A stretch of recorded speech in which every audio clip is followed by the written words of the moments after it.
¿Qué tal, apreciados amigos? Bienvenidos a mi canal YouTube Actualidad Penal. Mi nombre es Roger López. En los últimos días o en los últimos meses hemos escuchado las opiniones y la postura del presidente Andrés Manuel López Obrador, que pareciera caricaturizar o desdibujar los compromisos del Estado mexicano en torno a la violencia de género, compromisos nacionales y compromisos internacionales para erradicar o al menos para prevenir la violencia contra la mujer. Y en ese sentido, el gobierno mexicano ha recibido numerosas críticas por parte de organizaciones mundiales de mujeres que laboriosamente han venido trabajando durante el siglo XX y parte del siglo XXI, aportando pues valor agregado para prevenir, al menos en su máxima expresión, la violencia de género. Yo creo que para que el gobierno mexicano, los gobiernos de la comunidad internacional y los ciudadanos comunes podamos comprender en profundidad la naturaleza jurídica o la naturaleza social o cultural de la violencia contra la mujer, creo que es necesario analizarla desde el prisma de la especificidad con perspectiva de género. Esto quiere decir que hoy, siglo XXI, 25 de agosto del año 2020, fecha en que estoy realizando este video, todavía se encuentra o todavía aún persisten radicalizadas diferencias y desigualdades entre el hombre y la mujer, entre ambos sexos. Esto quiere decir que en todos los sectores de la sociedad nacional, venezolana, mexicana, en todos los sectores de la vida social a nivel mundial, la mayoría de las mujeres son víctimas potenciales de la violencia física, la violencia sexual, el maltrato psicológico por razones de género, es decir, por el solo hecho de ser mujer. Se trata entonces de tácticas de control, como bien lo define nuestra ley orgánica de violencia, tácticas de control desplegadas o implementadas por el sujeto agresor, por el hombre agresor, con la finalidad de mantener, de reproducir ese poder masculino arbitrario, ese poder patriarcal que está destinado a subrogar, a descalificar, a discriminar, a subordinar a las mujeres, impidiéndole el goce efectivo de sus derechos humanos, impidiendo incluso el cumplimiento de sus deberes, de sus obligaciones. Y es evidente que frente a un poder arbitrario de esta naturaleza se debe erigir el poder del Estado para tutelar, para proteger los derechos fundamentales de las mujeres víctimas mediante el establecimiento de políticas públicas, de políticas criminales, de medidas positivas en favor de la mujer y mediante la implementación de todo un ordenamiento jurídico consolidado, sólido, que permita el desarrollo de todas aquellas previsiones constitucionales desde una perspectiva evidentemente de género.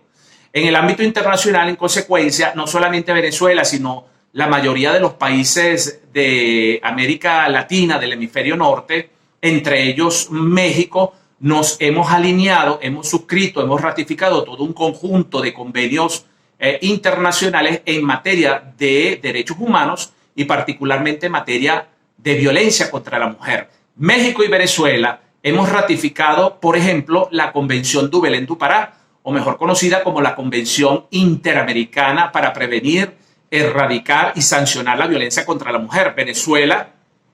la ratifica en el año 1994. Tenemos también otras convenciones interamericanas como la Convención para la Eliminación de todas formas de discriminación contra la mujer, la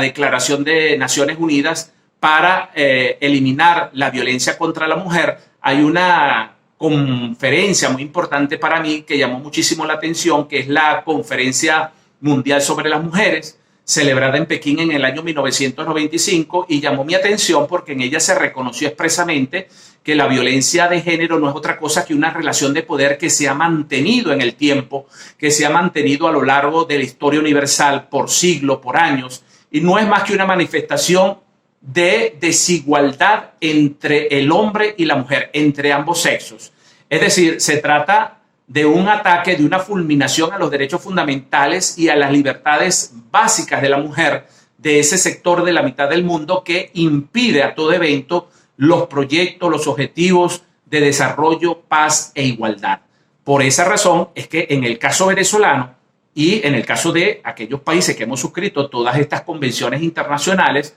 pues la mujer es la víctima. La mujer se define como el sujeto pasivo de estos tipos penales o de estos delitos o figuras delictivas. Es por esa razón que desde Centroamérica hasta la Patagonia, países como México, países como Colombia, Venezuela, Perú, Bolivia, Panamá,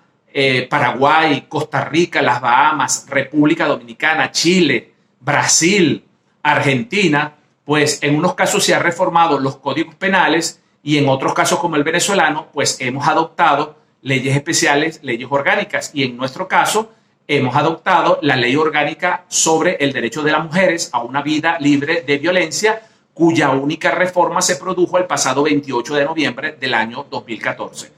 Es pues que hay que reconocer el trabajo realizado no solamente por los estados de la comunidad internacional, sino por los movimientos de mujeres, instituciones públicas, instituciones oficiales e incluso instituciones privadas que día tras día han logrado una mayor visibilización de esta pandemia, de este problema y un cambio de percepción pública, al extremo de que hoy por hoy la violencia de género se considera no un problema exclusivamente privado o un problema exclusivamente de la pareja que debe ser resuelta por la pareja. No, la violencia de género escapa a la esfera externa. La violencia de género, como bien lo establece nuestra ley orgánica, es considerada un problema de salud pública. Nosotros aquí en Actualidad Penal tenemos algunos registros, algunos videos. Yo los invito a que ustedes visiten la última conferencia allí desarrollada que se titula El femicidio, la pandemia del siglo XXI, donde es tocado justamente este tema que estoy tratando desarrollando el día de hoy.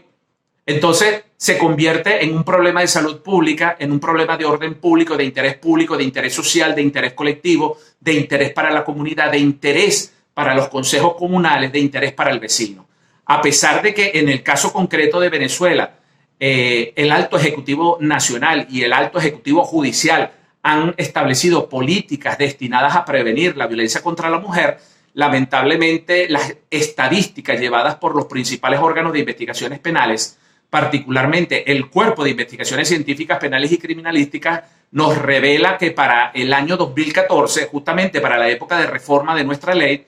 se produjo en la ciudad de Caracas al menos la muerte de una mujer por razones de género cada 10 días. Eso es algo insólito. Es decir, un femicidio cada 10 días en la ciudad de Caracas. Igualmente se reportó más de 3.000 casos de violencia sexual anual en Venezuela. Se dice que es una cifra relativamente pequeña porque solamente el 10% es la que logra realmente poner en conocimiento a las empresas de control social formal la comisión de estos hechos punibles.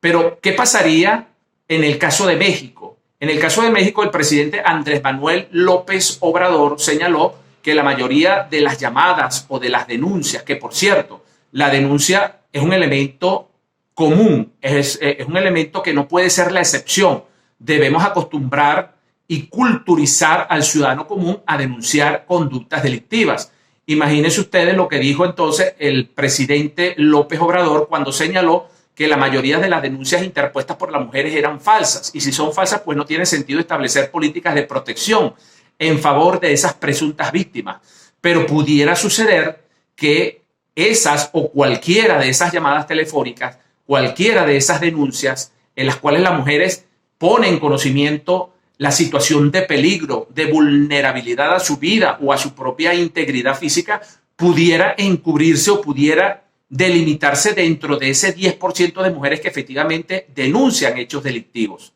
En el caso venezolano, en el año 2005 se trataron aproximadamente cerca de 39.000 casos de violencia. Pero ¿cómo combatimos la violencia contra la mujer? ¿Cómo prevenimos sobre todo? ¿Cómo prevenimos, cómo disminuimos, repito, a su máxima expresión la violencia de género? La violencia contra la mujer, definitivamente estoy convencido que no se reduce, no se ataca o no se previene aumentando penas, reformando la ley. Probablemente nuestra ley requiere alguna reforma puntual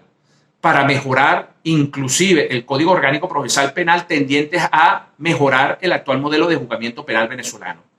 Pero en el caso de la violencia de género, esta no se reduce aumentando penas o decretando arbitrariamente medidas de seguridad y protección. No importa los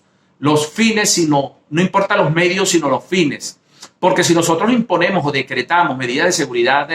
y de protección sin importar los medios, únicamente persiguiendo un fin, es decir, en forma arbitraria, entonces Venezuela se convierte en un estado vengador de la víctima y regresamos a etapas anteriores, a etapas de juzgamiento penal regidos por el hoy fenecido Código de Enjuiciamiento Criminal, donde por una parte la tortura era, la confesión arrancada a través de medios ilícitos, a través de la tortura, era la prueba madre de todas las pruebas. Y en donde, una época en donde muchísimos indiciados, hombres y mujeres, debieron pagar un precio sumamente alto, incluso hasta con sus propias vidas, el capricho de un funcionario policial que al vincularlo con un proceso penal, lejos de culminar con una sentencia definitiva, absolutoria o condenatoria, culminaba con un acta de defunción firmada o suscrita por el director del centro carcelario. Eso es justamente lo que se quiere evitar hoy en todos los ámbitos del proceso penal, tanto en materia procesal penal ordinaria como en los procedimientos especiales, concretamente en el procedimiento que establece la Ley Orgánica sobre el derecho de las mujeres a una vida libre de violencia. Entonces, se ataca, ¿cómo se previene? ¿Cómo se reduce? Se reduce a través de planes educativos, a través de planes de concientización, de visibilización y de sensibilización que debe caer en cabeza del Estado venezolano. Y estos planes de educación, de concientización, de información, de sensibilización, de visibilización del problema de la violencia de género debe llegar a todos los sectores de la sociedad venezolana y a todos los espacios del territorio nacional. Es un tema educativo que debe caer en cabeza, como lo dice o como lo establece la propia Ley Orgánica de Violencia en Venezuela, en cabeza del Instituto Nacional de la Mujer, pero con la participación activa de los ciudadanos, con la participación activa de todos los ministerios, particularmente el Ministerio de Educación, el Ministerio con competencia en deportes, el Ministerio con competencia en educación superior, el Ministerio con competencia en información y comunicación y la Comisión Nacional de Telecomunicaciones. Estos dos últimos entes, el Ministerio de Información y Comunicación y la Comisión Nacional de Telecomunicaciones, tienen en sus manos una tarea ardua que pueden desarrollar a través de la concientización, a través de los procesos educativos, de los procesos informativos, haciendo uso como herramientas fundamentales de las nuevas tecnologías de la información y de la comunicación. Estos procesos educativos se deben transmitir inclusive a través de las redes sociales. Las personas de la época de los años 60, hace hoy por hoy cerca de 60 años, ustedes recordarán que en la década de los 60 se transmitía por radio y televisión aquellos famosos micros educativos que transmitía Renio Otolina. Los micros educativos de Renio Otolina llegaron a todos los sectores más lejanos del territorio nacional, que generaron cambio de conciencia en el colectivo venezolano. Eran procesos educativos, sin lugar a duda, un impacto fulminante de formación y de valor agregado. Cuando se pone en vigencia el sistema ferroviario Metro de Caracas, año 1983, hubo un cambio de paradigma, un proceso educativo. El ciudadano caraqueño, cuando ingresaba al Metro de Caracas, concientizaba, y eso era previa información a través de los medios, concientizaba que no debía ingerir bebidas o alimentos dentro de las estaciones y los trenes, que la basura debía colocarse en las papeleras o en los dispositivos dispuestos para ese fin, que no debían rayarse en las paredes, que no debía escupirse en los andenes. Entonces, la mayoría del colectivo, el género, la mayoría de las personas en Caracas concientizaron un deber de conducta sana en las instalaciones del Metro de Caracas. Hubo un verdadero cambio de paradigma cuando las personas estaban fuera de sus instalaciones y cuando ingresaban. Igualmente, en Chacao, en el municipio de Chacao, hubo un cambio de paradigma durante la destacada labor de la ciudadana Irene Sáez como alcaldesa de ese municipio. El motorizado se colocaba el casco, respetaba la señal de tránsito terrestre antes de ingresar al territorio del municipio de Chacao para ese entonces. Entonces creo que los procesos educativos deben ser desarrollados a través de planes informativos y a través de planes de concientización, en cabeza inclusive de todos aquellos funcionarios que forman parte de una manera directa o indirecta con el sistema de administración de justicia penal en Venezuela. el Ministerio Público como titular del ejercicio de la acción penal, el Tribunal Supremo de Justicia, el Ministerio del Poder Popular para el Interior, Justicia y Paz, el Ministerio con competencia en salud. Es decir, debe haber una gran capacitación y una formación académica en todos aquellos funcionarios que forman parte de los órganos receptores, es decir, fiscales, jueces, órganos de policía, para que estén en capacitados suficientemente que les permita reconocer las características y las dimensiones de la violencia de género. Es decir, las características y las dimensiones de todas las figuras delictivas, de todos los tipos penales que están consagrados o regulados en la Ley Orgánica sobre el Derecho de las Mujeres a una Vida Libre de Violencia, que intentan desmembrar los diferentes ciclos de violencia que evolucionan en el tiempo, tanto en intensidad como en reincidencia. Entonces creo que el gobierno mexicano, el gobierno venezolano, los poderes ejecutivos, el poder legislativo, todos los sectores de la sociedad, los gobiernos nacionales, en fin, la comunidad internacional, debemos concientizar de que la violencia contra la mujer, esa violencia contra tu madre, contra mi madre, contra tu hermana, mi hermana, tu cónyuge o la mía, esos seres que tantos amamos, esa violencia contra la mujer constituye un golpe bajo hacia ellas, porque son mujeres iguales que los hombres, tienen sentimiento, tienen dignidad, son seres humanos. De manera que la violencia de género, y así debemos entenderla, constituye una violación flagrante a los derechos humanos de las mujeres, a la vida, a la integridad física, a la seguridad, a la libertad, a la igualdad, a la no discriminación, que son derechos que postula, en el caso venezolano, la Constitución de la República Bolivariana de Venezuela, y que son valores superiores de nuestro ordenamiento jurídico, pero que tienen como denominador común que todos esos derechos se anclan o se alinean en un proyecto de desarrollo y de protección de la dignidad de las personas y en la construcción de una sociedad digna, de una sociedad justa y de una sociedad amante de la paz. Y el Estado mexicano, el gobierno mexicano, el gobierno venezolano, el Estado venezolano, somos países amantes de la paz. De manera que hay que entender, una vez más, debo reiterarlo, debemos entender, debemos concientizar que ante situaciones fácticas creadas por el poder patriarcal, ese poder masculino arbitrario en contra de la mujer, que pueda poner en riesgo, en peligro, en vulnerabilidad la integridad de las mujeres, sus derechos económicos, políticos, sociales, es necesario que el Estado, el poder del Estado, se erija en tutela y protección, reitero una vez más, estableciendo políticas públicas, políticas criminales, favoreciendo tanto en el ámbito judicial como en el ámbito administrativo medidas positivas. Entiéndase, medidas de discriminación positiva en favor de la mujer que permita de una manera real y de una manera efectiva la igualdad ante la ley del hombre y la mujer. Cuando se habla de medidas de discriminación positiva, son justamente, les pongo el ejemplo, cuando usted ingresa al metro de Caracas, aborda un tren, usted puede darse cuenta que los vagones están constituidos por asientos azules.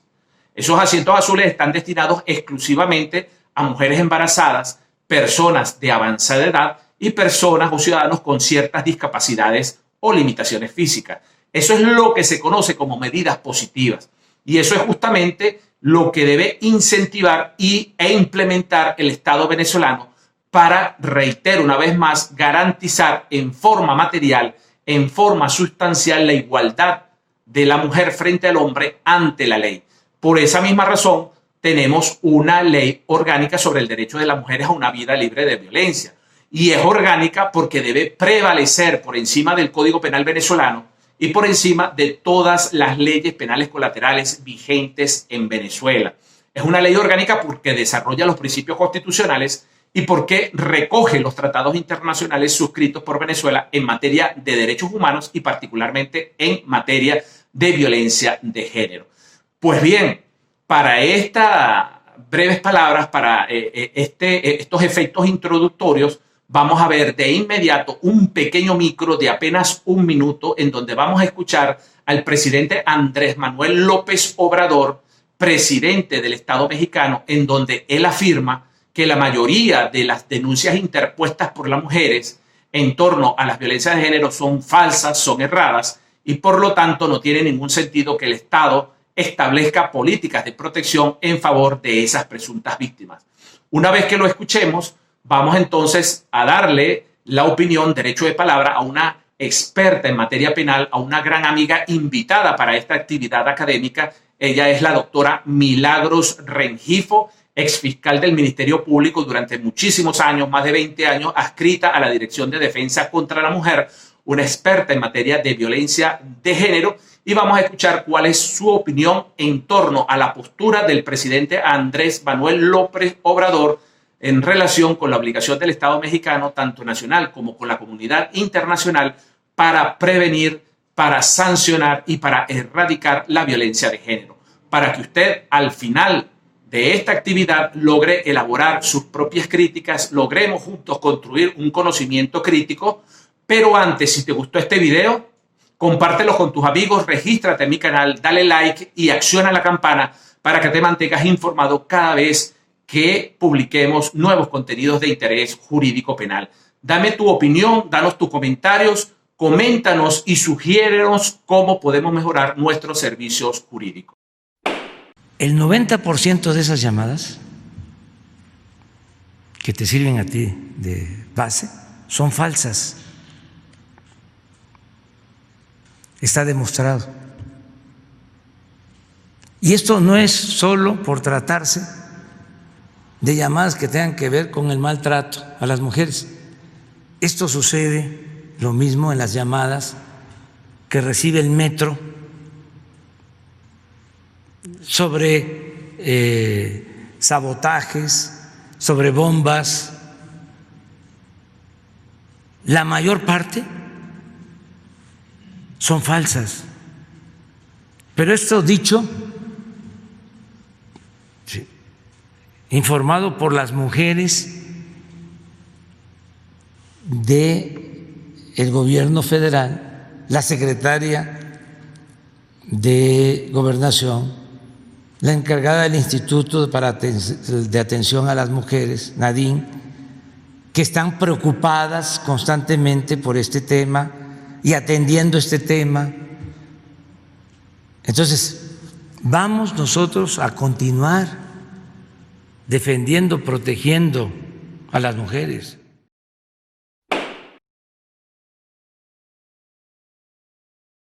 La pregunta que formulas en el ámbito de las responsabilidades que se deriva al Estado mexicano por ser uno de los países suscriptores de la Convención Belén do Pará, en razón a lo que dijo el presidente de su ejecutivo, del Ejecutivo Nacional y voz pública del Estado en esa materia, olvida o gravemente el presidente Obrador desconoce o se le olvidó que la convención es un compromiso político que obliga a los estados a garantizar y hacer todo lo posible para evitar las situaciones de violencia contra la mujer en el marco de la actuación del Estado, debiendo abstenerse de realizar cualquier situación o prácticas contra los derechos de la mujer, debiendo también realizar todo lo necesario para que sus funcionarios estén preparados para buscar soluciones o desarrollar políticas para erradicar la violencia contra la mujer, así como actuar de forma debida con la diligencia para la tramitación de los casos y adoptar las medidas que sean necesarias, además de formar a sus funcionarios dentro del conocimiento de la materia de género. En este concepto es lamentable que el presidente haga aseveraciones de esta naturaleza porque ello desconoce lo que en el año 2008 le reconoció pues la Comisión de Verificación del Funcionamiento de la Convención, es decir, el MESI, que esta comisión es la que verifica los avances que ha logrado en cada uno de los estados latinoamericanos en la aplicación de la Convención Belén do Pará. En este sentido, la comisión le había, dentro del marco de sus recomendaciones, había hecho llamados estructurales a que se buscaran formas de llegar con mayor alcance a las poblaciones más vulnerables en el área de violencia contra la mujer. Pero también le reconoció con la creación de estas redes de ayuda, entre las cuales destaca la red de ayudas ciudadanas que permiten pues la interacción entre la sociedad civil y el Estado para buscar soluciones en materia de violencia de género y para ayudar a aquellas mujeres que son víctimas de esta situación. Destaca que con esta declaración que hizo el presidente contraviene los datos o informes elaborados por su propio Estado a través de la Comisión Nacional de Derechos Humanos, que hizo unas declaraciones advirtiendo tal situación, dando extensión al informe de la ONU, así como la Secretaría de Seguridad Ciudadana y el Instituto de la Mujer, que en abril en su informe advirtieron pues el alto índice de situaciones situaciones con razón a violencia de género en el confinamiento en el ámbito de la situación doméstica o el hogar. Este informe que ellos mismos elaboraron determinó pues alertas en la presidenta de la Comisión de Redes de Refugios, que es una organización que trabaja conjuntamente con el Estado en el ámbito de protección de aquellas mujeres que son víctimas de violencia de género o violencia contra la mujer. Y estas personas realizaron un alto llamado a la alarma y a que se clarifique cuál es el concepto o cuál es la palabra del Estado cuando por una parte las estadísticas oficiales están dándole la razón al informe de la ONU, no solo al informe de la ONU, sino al informe de sus propios entes internos, y el presidente de la República los desconoce. Es grave, y así lo hizo ver también la magistrada del Tribunal Supremo de la Sala Electoral cuando estuvo hablando ante la Comisión, la ONU y la OEA en un webinar que se realizó recientemente